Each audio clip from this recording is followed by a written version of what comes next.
માએ આવકાર આપ્યો છે. માં છે મમતાનું ભરેલું વટવૃક્ષ. એટલા માટે કહું છું સાહેબ કે બાળક ગમે તેટલું નાનું હોય, રમવા ગયું હોય, થાકી ગયું હોય, પણ થાકીને આવે ઘરમાં અને માં બરાબર બેઠી હોય ઓસરીમાં કે ઓરડામાં, પણ દીકરો આવીને એની ખોળામાં બેસી જાય એટલે માં એના સાડીના છેડાથી એના પરસેવાને લૂછી દઈને એટલે દીકરાનો બધો થાક ઉતરી જાય ત્યાં. કારણ મમતાનું ભરેલું વટવૃક્ષ છે. દીકરો નાનો હોય તો જ માં એને પ્રેમ કરતી હોય અને માં એને તો જ એની ઉપાધિ કરતી હોય? નહીં, આવું નથી સાહેબ. કદાચ માં વયો વૃદ્ધ થઈ ગઈ હોય, ખાટલામાં પડી હોય, ખૂણામાં ખાટલો હોય અને દીકરો બહાર ગામ ગયો હોય ને, કદાચ રાત્રે મોડું થાય ને તો દીકરાની વહુને પૂછે કે હજી કેમ નથી આવ્યો? જરા ફોન કરો ને બાપા, હજી આવ્યો નહીં. દીકરાની પત્ની એમ કહે કે આવી જશે, હમણાં મોડું થશે. દીકરાની પત્ની પોતાના રૂમમાં ચાલી જાય.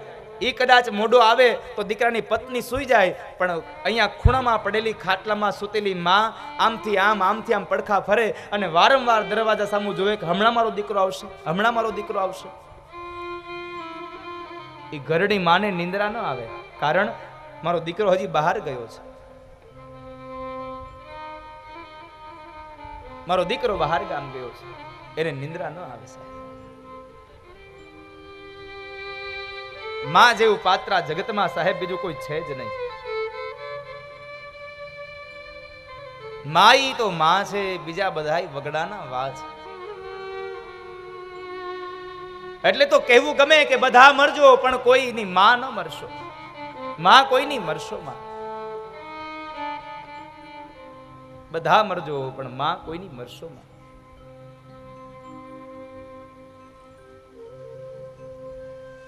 આ જગતનું અલૌકિક પાત્ર હોય તો એ માં છે. માના પ્રેમ જેવો આ પ્રેમ આ જગતમાં બીજું કોઈ ન આપી શકે. એટલે તો માનો પ્રેમ મેળવવા માટે ભગવાન કૃષ્ણ, ભગવાન રામ, આ બધા લોકો જ, ભગવાન પણ મનુષ્ય અવતાર ધારણ કરીને આવ્યા, કારણ માનો પ્રેમ મળે. અને એ જ કૃષ્ણએ તો માનો પ્રેમ મેળવવા માટે થઈ અને માના હાથનો માર ખાવા માટે, કારણ માં મારે ને એમાં પણ પ્રેમ ભર્યો હોય. કારણ કે માં માર્યા પછી એની ઈ જ માં પોતાના ગોદમાં બેસાડે અને માથા ઉપર હાથ ફેરવે અને કપાળમાં એની ઈ જ ચુંબન કરે સાહેબ, કારણ એ જનેતા છે.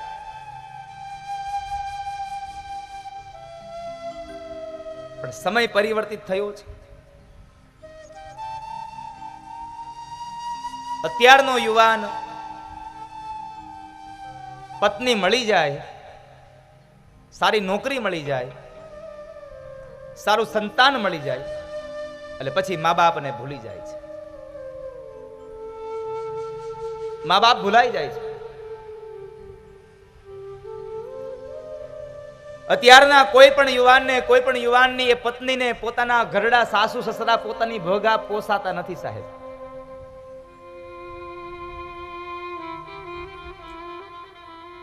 ઘરડા મા બાપ ગામડે હોય અને પોતે શહેરમાં બંગલામાં હોય સાહેબ. એક વાત મારી યાદ રાખજો કે તમારા બંગલાની અંદર જો તમારા મા બાપને રહેવા માટે જગ્યા નથી ને તો તમારા માટે તમારો બંગલો નહીં, તમારો બગલો છે સાહેબ. તમારો બંગલો નહીં, તમારો બગલો થઈ જશે.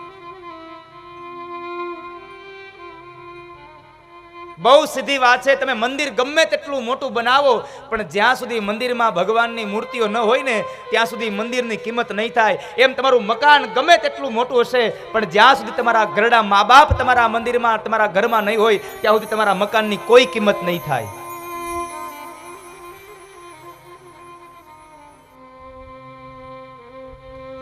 ગમે તેટલું મોટું મકાન હશે એમાં મા બાપ રહેતા હશે તો તમારા મકાનની શોભા હશે.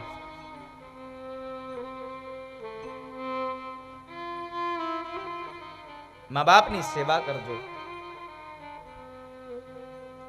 હું તો અત્યારની દરેક યુવાન બહેનોને કહું છું સાહેબ કે તમે તમારા સાસરે જાઓ, તમારા જીવનની અંદર તમારે ત્યાં દીકરો આવશે એટલે તમને પણ ઈચ્છા જાગશે કે મારો દીકરો મારા વૃદ્ધાવસ્થાની અંદર મારી સાથે રહે, મારો દીકરો મારી સેવા કરે, અમને સાચવે, અમારા દીકરાની પત્ની આવે એ અમને સાચવે, અમારી સેવા કરે, અમારો દીકરો અમારી ભેગો રહે. તો મારી એક વાતને યાદ રાખજો, તમારી ઈચ્છા હોય કે તમારો દીકરો તમારી ભેગો રહે તો તો તમારો પતિ પણ કોઈકનો દીકરો છે, એના મા બાપને પણ ઈચ્છા હશે કે અમારો દીકરો અમારી ભેગો રહે. તમે તમારા પતિને એના મા બાપ ભેગો રહેવા દેજો, તો જ તમારા દીકરા તમારી ભેગા રહેશે, બાકી તમારી ભેગા તમારા દીકરાઓ નહીં રહે.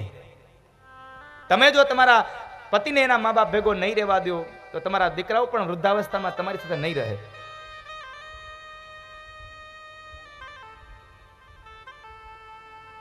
પણ અત્યારનો સમય પરિવર્તિત થયો.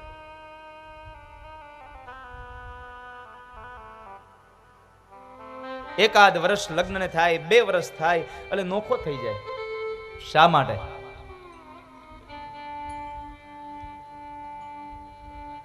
તારા માટે મા બાપે શું નથી કર્યું? તને ભણાવી ગણાવી ને મોટો કર્યો, તને સારી નોકરીએ લગાડ્યો, તને સારી એક યુવાન સ્ત્રી સાથે પરણાવ્યો. તારા મા બાપની એટલી જ ભૂલ કે તને પરણાવ્યો, એટલા માટે તું એને તારાથી અલગ કરે છે? બહુ સીધી વાત છે સાહેબ, કે 2 વર્ષ કે 3 વર્ષથી આવેલી એવી સ્ત્રી, પારકા ઘરની સ્ત્રી તારા ઘરમાં આવી અને તને એવો તે કયો પ્રેમ આપી દીધો કે જેની કુખમાંથી તે જન્મ લીધો એ મા બાપનો પ્રેમ તું ભૂલી ગયો? જેનું તું લોહી છો એ મા બાપનું પ્રેમ તું ભૂલી ગયો? શા માટે?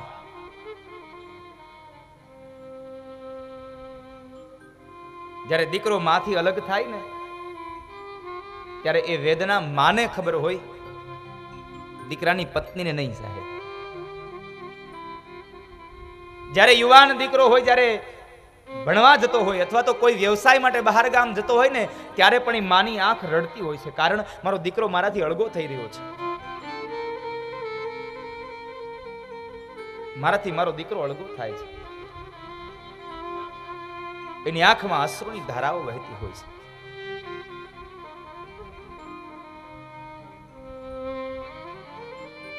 માટે ક્યારેય કોઈ દીકરાઓ પોતાની માં જીવે ત્યાં સુધી ક્યારેય અલગ ન થતા. મેં ગઈકાલ સવારે તમને કથા કરી હતી કે દેવર્ષિ નારદ શા માટે બન્યા? તો મહાપુરુષો એમ કહેતા હતા કે હે બાળક, ભગવાનની ભક્તિ કરતા પણ જો શ્રેષ્ઠ કોઈ આ ધરતી ઉપર કર્મ હોય તો માણસનું ફરજ છે. માણસે પોતાની ફરજને નિભાવવી જોઈએ, પોતાનું કર્તવ્ય કરવું જોઈએ. અને બાળક, તારું કર્તવ્ય બાકી છે. તારી માં જીવે છે, જ્યાં સુધી મા બાપ જીવતા હોય અને એની સેવા ન કરો અને તમે કદાચ લાખો મંદિરોમાં જઈને દાન આપી દો તો પણ ભગવાન તમારા ઉપર રાજી નહીં થાય, કારણ તમારા મા બાપ રાજી નહીં હોય તો ભગવાન પણ રાજી નહીં થાય તમારા ઉપર. એટલે તો મહાપુરુષોને કહેવું પડે છે કે ભગવાનને ભજવાથી મા બાપ નહીં મળે, પણ મા બાપને ભજી લ્યો, ભગવાન તમારી ઘરે આવીને ઉભો રહેશે.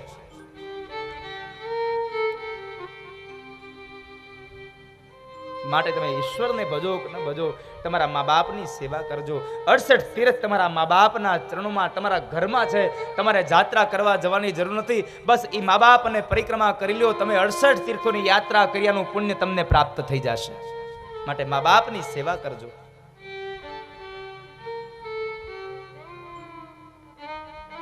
પણ અત્યારનો સમય એટલો વિકટ આવ્યો કે 2 દીકરાઓની એ જનેતાને 15 દિવસ આ બાજુ અને 15 દિવસ આ બાજુ, 2 દીકરાઓની ઘર વચ્ચે વહેંચાતું રહેવાનું. 15 દિવસ થાય એટલે આ ઘરે વ્યુ જવાનું, 15 દિવસ થાય એટલે આ ઘરે વ્યુ જવાનું. એક ગામડાની અંદર 2 ભાઈઓ હતા. એની વૃદ્ધ માં અને પિતાશ્રી હતા નહીં. એ વૃદ્ધ માં હતી. 2 ભાઈઓ વ્યવસાય એકદમ સરસ મજાનો વ્યવસાય માંડ્યા કરવા, એટલે પૈસાની આવક માંડી થવા, એટલે 2 ભાઈઓ જુદા થયા. હવે નાના ભાઈની પત્ની એમ કહે છે કે માં આપણી ભેગા નહીં, મોટા ભાઈની પત્ની એમ કહે છે કે બા આપણી ભેગા નહીં. પછી માં જાય ક્યાં?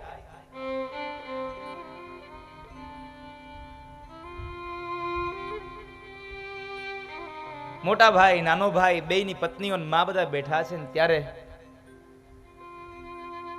માના ભાગલા પડે છે. નિર્ણય લેવાયો કે 15 દિવસ મોટા ભાઈના ઘરે અને 15 દિવસ નાના ભાઈના ઘરે.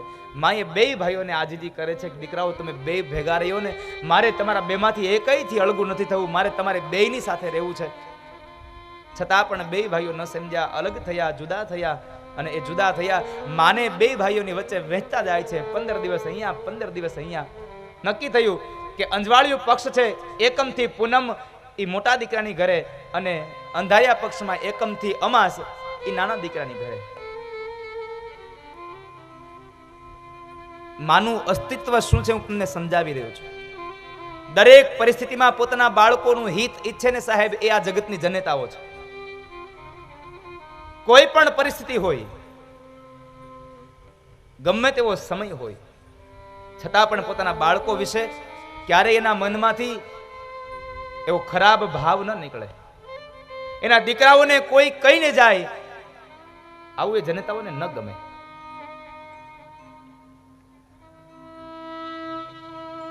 એક મહિનો, 2 મહિના, 3 મહિના, આમ કરતા કરતા 6-7 મહિનાનો સમય વ્યતીત થયો.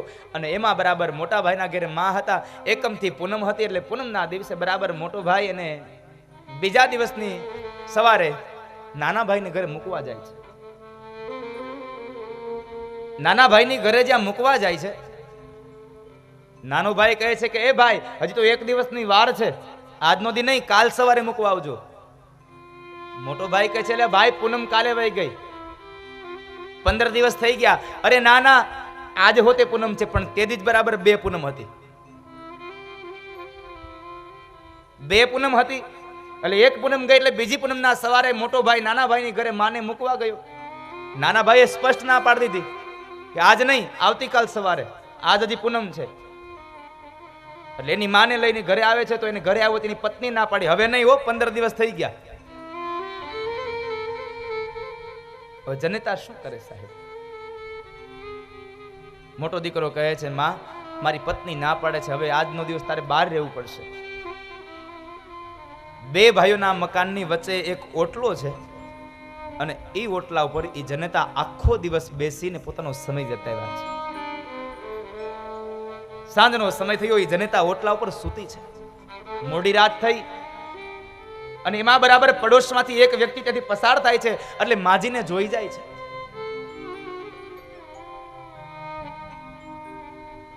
માજીને જોઈ જાય એટલે માજીને પ્રશ્ન કરે છે કે માં, અહીંયા કેમ ત્યાં બહાર સુતા છો? એટલે માજીએ માંડીને વાત કરી, ભાઈ આજ 2 પૂનમ છે ને, એટલે મારે 1 રાત્રિ આજ બહાર રહેવાનું છે, નથી મારા નાના દીકરાને ઘરે જવાનું, નથી મારા મોટા દીકરાને ઘરે જવાનું.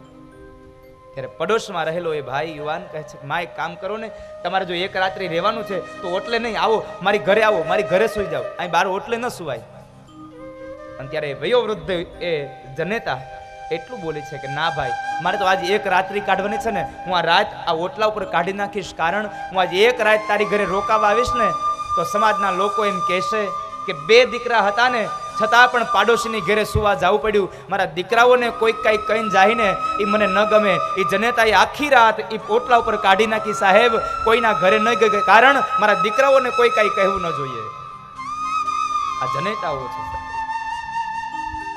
પણ અત્યારે એનું આ સમય પરિવર્તિત થયો, અને સમયને પરિવર્તિત થઈ અને માણસ બધું ભૂલી ગયો છે.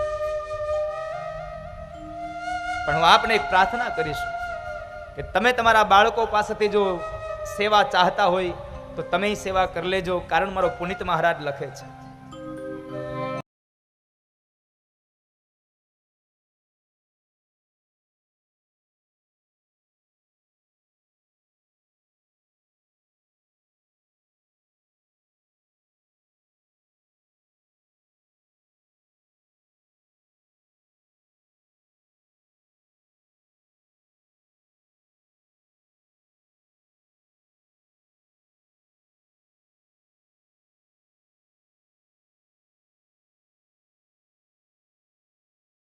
જોઈતી હોય તો તમે પણ કોઈકના સંતાન છો, તમારા મા બાપ પણ તમારી પાસે ઈચ્છા રાખતા હશે કે મારો દીકરો મારી સેવા કરે.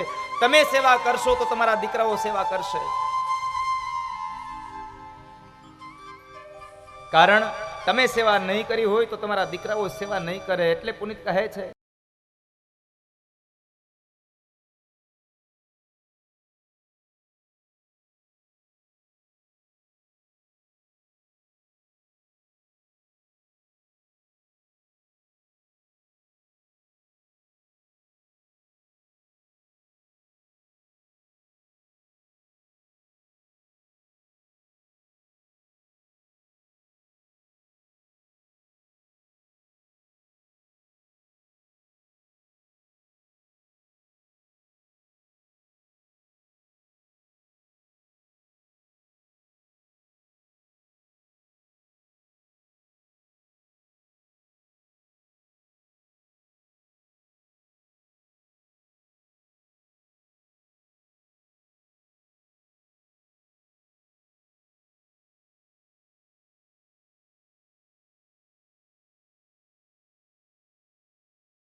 એના બહુ અગણિત ઉપકાર મારા ને તમારા ઉપર છે સાહેબ.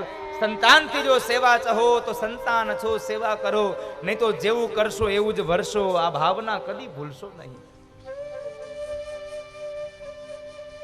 જેવું કરશો એવું ભરવું પડશે.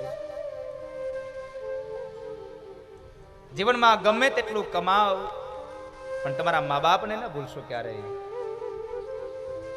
અને એને જો ભૂલી ગયા તો તમારી પાસે રહેલી સંપદા તમારા માટે ધૂળ છે. અને એટલે કહેવું ગમે છે.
પુનિત મહારાજ કહે છે કે તમે જીવનમાં કદાચ લાખો રૂપિયા કમાતા હોવ ને